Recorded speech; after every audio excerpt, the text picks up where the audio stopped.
over the last decade, you'll also find in the case of these negative depictions, whether it's the satanic verses or the Danish cartoons, that it's usually attempts to criminalize or shut down that type of speech that results in the speech becoming more prolific. So as a part of our work with the OIC, we recognize that this approach, in addition to being inconsistent with our legal approach, was also ineffective in addressing anti-Islamic sentiment and addressing really the causes that it set out to address. And so what we did was we worked with the OIC to come up with a way to address some of the underlying causes of religious intolerance, including anti-Islamic sentiment, rather than using criminalization of speech as a way to deal with that. And after much negotiation with a number of countries bilaterally, and with the help of the Secretary General, who took a strong leadership role at the OIC on this issue, we reached a consensus resolution which removed the defamation concept and any restrictions on speech which are inconsistent with our legal standard. And this is particularly important, of course, in light of what's been happening in the region. New constitutions are being established, new laws are being written. There's many issues, of course, that we're facing with regard to protection of religious minorities, and making sure that we do everything we can to move away from this criminalization process is important, because oftentimes speech laws that are put into place are used to persecute religious minorities or perhaps the political opponents. And we want to make sure, of course, that as we are engaging the countries that are going through so much change right now, that we continue to stick firmly to our principles with regard to protection of religious minorities. And I'll speak a little bit more later on about one of the initiatives that we worked on actually in Tunisia at a meeting that was hosted by Rashad Hussain in this regard. The second area of progress that we've made with the OIC is in the area of humanitarian assistance. In March 2012, the OIC signed with USAID a memorandum of understanding on increasing humanitarian cooperation. What we found is that there's certain places in the world where the OIC has in fact had even better access than some other international actors. One of them being in the Horn of Africa. And so our goal, of course, being to make sure that we do whatever we can to address some of these crises that are taking place. We wanted to make sure that we set up a framework for working with other actors such as the OIC. And since we adopted this MOU, we've had technical exchanges to make sure that we're doing everything we can to communicate our principles in terms of the delivery of aid, and making sure that we deliver aid in a manner which is efficient and doesn't result in duplication of efforts. Another area that we've been working on with the OIC is in the area of polio eradication, which is one of the initiatives that the President spoke about in Cairo. As you know, polio is endemic in 3 countries in the world, all Muslim majority countries: Afghanistan, Pakistan, and Nigeria. And the OIC, through its Fiqh Academy, had issued a statement encouraging actors in the region to work towards polio eradication, and specifically to address some of the claims that had come up in the past that vaccination efforts were part of a Western conspiracy of sterilization. And so we've had scholars from the region, the OIC Fiqh Academy, paying close attention to this issue. Recently, Bill Gates hosted a summit in Abu Dhabi, which I attended, in order to raise the necessary funds to take care of the funding shortfall that's necessary for this cause. And as we're in the last 1% of dealing with this issue, we still face a lot of challenges, but the international community, including the OIC, continues to be dedicated towards the eradication of the disease. When I began in this role, there was also a 4th country, India, which of course is home to the 2nd largest Muslim population in the world, and it's actually in 2 states in India where my family happens to come from, UP and Bihar, where this problem is at its sharpest levels. And so we wanted to make sure that we continue to work with the OIC countries and some of the other countries to address this issue. Fortunately, India has been removed from the list, and we're still working on this issue in the other countries. I won't go into too much detail on some of the other partnerships, but we've been working with the OIC on maternal and child health, including a pilot project in Mali and one in Bangladesh. We've been working with the OIC as part of our entrepreneurship efforts at the Entrepreneurship Summit that was held in Turkey to follow up on the President's Entrepreneurship Summit. The OIC hosted a side event and conference as well to promote entrepreneurship, particularly in the Middle East and North Africa.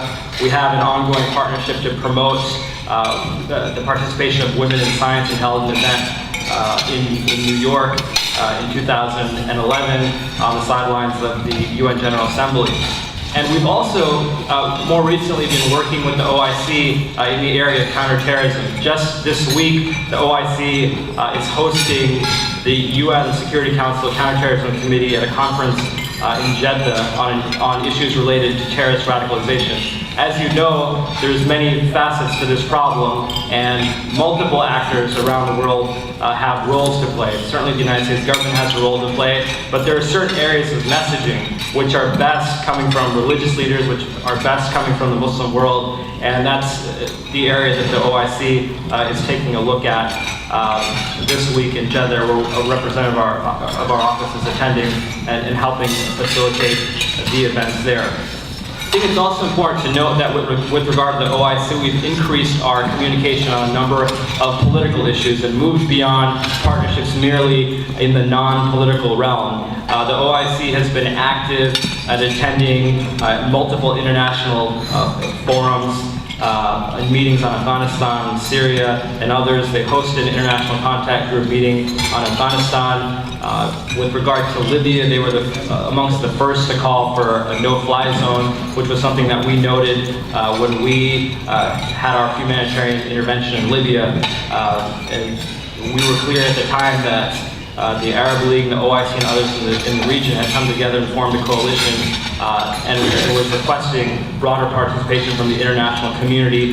The OIC has also appointed a special envoy in Afghanistan to help coordinate some of the humanitarian efforts there, and we're in regular communication with them on a number of the political challenges that we're facing. And so we've seen a strong development in this relationship and are appreciative of the efforts of the current Secretary General, who has really taken a number of steps to move the OIC in a positive direction. Of course, there's always areas of disagreement that we work through, but overall we've seen positive progress, particularly with regard to the defamation issue, which I mentioned at the beginning, which is no longer even referred to as the defamation resolution, but it's the resolution that was passed in the Security Council and in the General Assembly and the Human Rights Council is designed to address the underlying causes of intolerance without including the restrictions on speech that had been so divisive in the past and have blocked a lot of our efforts for cooperation with the OIC in multilateral forums. Now, more generally speaking, I wanted to also address, secondly, a number of the political issues that have been sources of tension between the United States and Muslim communities around the world, which the President spoke about in Cairo in 2009. And just briefly run through these issues here, because I know we have a shortage of time and two other speakers, and hopefully a little bit of time for question and answer. Of course, one of the largest grievances that we heard from the Muslim world, before the President took office, was with regard to the war in Iraq. This was a war that the President, of course, opposed when he was in the Senate, and he said in Cairo that we would end the war, and that's what we've done. In Afghanistan, we're winding down the war and completing our transition to Afghan responsibility. And these are two areas which, at the beginning of my tenure in this position, we heard about most frequently in engaging with Muslim communities around the world. And our progress in winding these wars down, I think, speaks to an area that has been, of course, within our interests, but has also addressed a significant area of tension between the United States and Muslim communities around the world. Of course, as I mentioned at the beginning, when I came in this position, no one was expecting to see the major changes that we have witnessed in the Middle East and North Africa. And we've done our part, realizing that these transitions are not about the United States, but to support the democratic transitions that are taking place in Egypt, Tunisia, Libya, and other parts of the Middle East and North Africa. And of course, in Syria, we continue to work with the opposition, to strengthen the opposition, and at the same time, doing what we can to isolate extremist elements there. With regard to probably the leading issue that I'm asked about when I travel around the world, and when I talk about this issue, it's not just in Muslim majority countries, but when I'm in India or in other places around the world, even in places like Brazil, which I've traveled to, Muslim communities have always, at the very beginning of the discussion, raised the issue of Middle East peace. And this is an area where we have continued to make significant efforts. The President, right when he came into office, appointed George Mitchell, who spent significant amounts of time in the region, but we have been disappointed by the lack of progress. Of course, this is an area, as you've seen, that we will continue to be persistent on. Secretary Kerry has been back in the region. I think has already been there 4 or 5 times as an almost daily communication with the leaders there. And we still see a window of opportunity to try to break through and reach a solution. We seek a 2-state solution, as you know, and this will continue to be at the forefront of our efforts. And we know that it is one of the major issues that has been a source of tension between the United States and Muslim communities around the world. But more importantly, we see it in our interest, in the interest of Israel, in the interest of the Palestinian people to resolve this issue once and for all. And we're well aware of the wide-reaching implications of addressing this issue in a positive way. Now, in addition to these political areas which I've spoken about, some of our partnerships with the OIC, the final area which I wanted to mention is the expansion of partnerships in a number of areas that we've been working on. And a lot of these areas are fields where we don't often see a lot of headlines. Most of the headlines that we see with regard to our partnerships in the Muslim world have to do with political instability and our engagement on those issues. But we made it very clear from the beginning that we didn't want to come in and merely securitize our relationship with Muslim communities around the world. We didn't want that relationship to be based on 1 or 2 political issues. We want to make sure that we recognize that Muslim communities have played a leading role in so many areas throughout history that we take advantage of that reality and create strong partnerships in those areas. And some of those areas, of course, have been education, where we've increased our exchanges by at least 30%, including in Muslim-majority countries. In entrepreneurship, the President spoke about this issue in Cairo, where he announced that he would host the first international summit on entrepreneurship, bringing to the United States young people from all over the world. The Prime Minister of Turkey hosted the subsequent summit. We've had another one in the UAE, and the latest summit is planned for later this year. And the reason why we chose entrepreneurship back in 2009 is because we recognized that with so many young people entering the workforce and looking for jobs, it's important to establish an environment in which job creation can flourish. And we also chose it as an issue because we believe that entrepreneurs are oftentimes young people which tend to push the envelope, not just in the business sense, but they tend to be leaders in society, in the social sense, in the political sense. And we wanted to make sure that we're doing everything we can to partner in that area and to encourage that type of cooperation and thinking. And that's something that's continued over the last few years. In the area of health, I mentioned a couple of our partnerships already. In polio eradication, maternal child health, and other efforts are underway as well as part of the Global Health Initiative. And there's other areas that we're working on as well, including science and technology. I mentioned one of the projects in that area through USAID and other agencies and departments in our government. We've had a number of initiatives, including sending science envoys around the world to try to do whatever we can to help promote investments in research and development, science and technology in a part of the world where oftentimes it's not been made enough of a priority. One of the final areas of partnership that I want to talk about, I referred to earlier, which is the work that we are doing with religious leaders in Muslim-majority countries, particularly in the Middle East and North Africa, with regard to protection of religious minorities. In a lot of the engagement that I've done in the Muslim world, and even in the United States and Europe, one of the major issues that comes up is the rise of religious intolerance, and specifically anti-Islamic sentiment. And part of those efforts, as we've had our discussions, and we've spoken about the situation in the United States, what we've tried to do to address these issues in terms of protecting against discrimination, prosecuting hate crimes, taking other proactive steps, working with civil society organizations. The question often arises of the situation of non-Muslims that are living in Muslim-majority countries, and not just some of the discrimination that they're facing, but oftentimes violence in places such as Pakistan and Iraq, Nigeria, and in other countries. And we've found this to be, of course, a valid point and a significant area of concern.